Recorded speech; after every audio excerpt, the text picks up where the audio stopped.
এটি হচ্ছে স্যাভলন সাবান। এই স্যাভলন সাবান গরমের দিনে খুবই কার্যকরী, কারণ গরমের সময় দেখা যায় আমাদের শরীরে অনেক ধরনের জীবাণু থাকতে পারে, বা আমাদের দৈনন্দিন জীবনে চলাফেরার পথে, রাস্তাঘাটে চলাফেরার পথে অনেক ধরনের জীবাণু লাগতে পারে। সো স্যাভলন সাবান কিন্তু তখনের জন্য খুবই কার্যকরী। আপনারা তখন চাইলে স্যাভলন সাবান ইউজ করতে পারেন।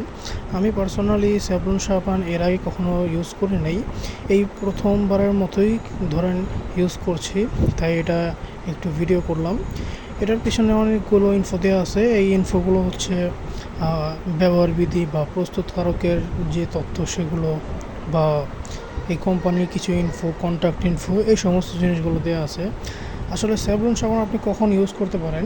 গরমের সময় দেখবেন অনেক সময় গরমের কারণে, প্রচণ্ড গরম যখন একদম গা ফাটা গরম পড়ে, তখন কিন্তু আমাদের শরীর অনেক সময় চুলকায়, অনেক বেশি চুলকায়। সো ওই সময়টার ভিতরে আপনি স্যাভলন সাবান চাইলে ইউজ করতে পারেন। কারণ দেখেন, যদি আপনি একটা সুন্দর ভালো সাবান দিয়ে গোসল করতে পারেন, তাহলে আপনার শরীর খুবই ফ্রেশ লাগবে, আপনার শরীর খুবই হালকা লাগবে, এবং আপনার কাছে কিন্তু এক অন্য ধরনের অনুভূতি ফিল হবে, ফলে আপনি মনোযোগ সহকারে আপনার কাজ করতে পারবেন।